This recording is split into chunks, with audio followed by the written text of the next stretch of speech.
वकार साहब, शुक्रिया आपका। पाकिस्तान जैसे आतंकवाद परस्त मुल्कों का क्या इलाज है?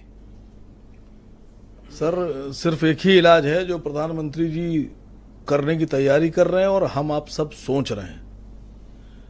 अभी मैंने देखा सर्जिकल स्ट्राइक या वर्टिकल सर्जरी, सिम्टोमेटिक सर्जरी। मैं एक बताऊं आपसे, एक पेड़ पर बहुत से फल लगते हैं जहरीले, तो जिस शाख में ज्यादा फल लग गए हमने वो शाख काट दी, लेकिन वो जहर के फल तब तक लगना बंद नहीं होंगे जब तक वो पेड़ मौजूद रहेगा।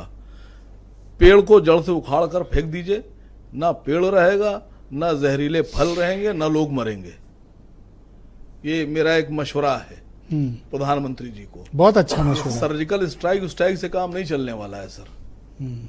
ये सीधा दो हाथ आर पार के होना चाहिए कि अब या तो तुम बचोगे और तुम्हारे आतंकवादी बचेंगे, या हम आखिर तक तुमसे लड़ने को तैयार हैं। अंतिम सांस तक लड़ेंगे सर। 140 करोड़ की आबादी का एक एक नागरिक अपनी जान देने पर तैयार है। इस बात को प्रधानमंत्री जी को समझना होगा। पर एक न्यूक्लियर स्टेट है, उनके पास तो एटम बम है सर। तो फिर आप झगड़ा क्यों कर रहे हैं अगर डर रहे हैं तो? ये कौन सी बात होती है? आप भी तो हैं न्यूक्लियर स्टेट। जितनी दहशत आपके दिल में उतनी उनके दिल में होना चाहिए। मैं सर आपसे इत्तेफाक नहीं रखता हूं। आप डर रहे हैं सर? नहीं, सवाल का तरीका नहीं सर, नहीं, क्यों सवाल तरीका है? आप डरा रहे हैं। एटॉमिक पावर है। नहीं, एक फौजी मानसिकता के आदमी को आप डरा रहे हैं। कौन आप? भाई देखिए, दो दुश्मन हमारे हैं। हर मुल्क के पड़ोस में जो कंट्रीज होती हैं उनमें कुछ मित्र देश होते हैं, कुछ एनिमी कंट्रीज होती हैं, दुश्मन देश। हमारे जो एनिमी कंट्री हैं वो चाइना और पाकिस्तान है, और दोनों एक साथ हैं। ट्रू, दोनों एक साथ हैं। हमको ये मान के चलना है। बेल्ट एंड रोड देखिए उनका, तो सड़क तक बनाए हैं आपस में। सर देखिए, मैंने एक बात बोली थी कि जो हम आज इलाज करने जा रहे हैं पाकिस्तान का, ये 10 साल हम लेट हो गए। हमको 10 साल पहले इनकी इंतजाम करना चाहिए था।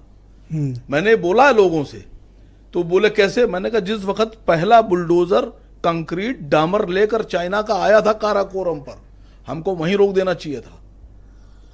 हमने उनको पूरी सड़क बनाने दी, रनवे बनाने दिए, ट्रेन की पटरियां बिछाने दी, ट्रेन चलाने दी। सर हमने तो खुद अपनी लड़ाई टफ की है। जब आतंकवाद बच्चा था उसको उसी वक्त कुचल कर फेंक देना था सर। और आज वो जवान होकर वो हम पे हमले कर रहा है, हमको मार रहा है। ये वन रोड वन बेल्ट वाली बात कर रहे हो क्या? यस सर, बिल्कुल कर रहा हूं। दूसरी बात, मैं ये बनने नहीं देना चाहिए। थोड़ा सा मैं 100% एग्री करता हूं। मैं थोड़ा सा एक लाइन से हटकर, दैट वाज ब्लंडर।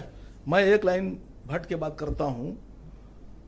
मैं बिल्कुल मजम्मत करता हूं, और अगर बस चल जाता, जिन आतंकवादियों ने धर्म और पूछकर गोलियां चलाई हैं, पैंट उतरवा गोली चलाई है, उनके तो सर वहीं काट देना चाहिए थे। ये तो हमारे देश की जो नाजुक नस है उसको हमारे पड़ोसी दुश्मन देश भी समझ रहे हैं कि इनको यहां लड़ा दो।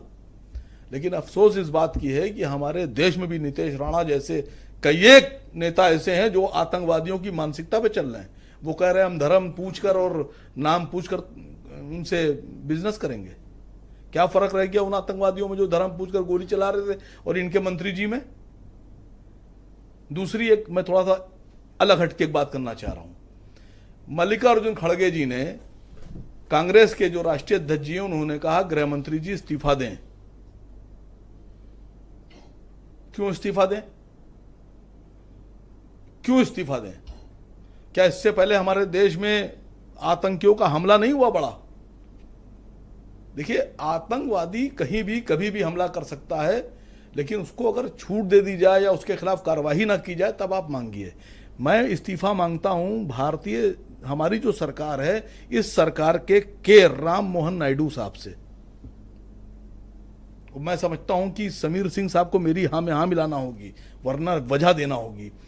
जिस वक्त हमारे पहलगाम में हमारे 26-27 भाइयों को गोली मारी गई, उसके बाद जो कश्मीर के जो हमारे टूरिस्ट थे वो अपने अपने गंतव्य की तरफ जाने लगे, सब वापस।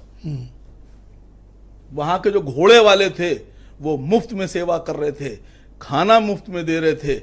ऑटो वालों जो यूनियन थी उन्होंने कहा कि जब हम सबको फ्री में एयरपोर्ट छोड़ेंगे, फ्री में, एक पैसा नहीं लिया।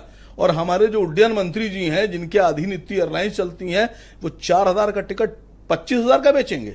बेचा उन्होंने ये बार आपने सही आपदा में समुदा कमा रहे हैं और प्रधानमंत्री जी को दिखाई नहीं पड़ रहा है। सर, मैं एक भारतीय नागरिक इस चैनल पर प्रधानमंत्री जी से और गृह मंत्री जी से कहता हूं कि ऐसे आदमी को निष्कासित कर दिए, इसका इस्तीफा भी ना लीजिए।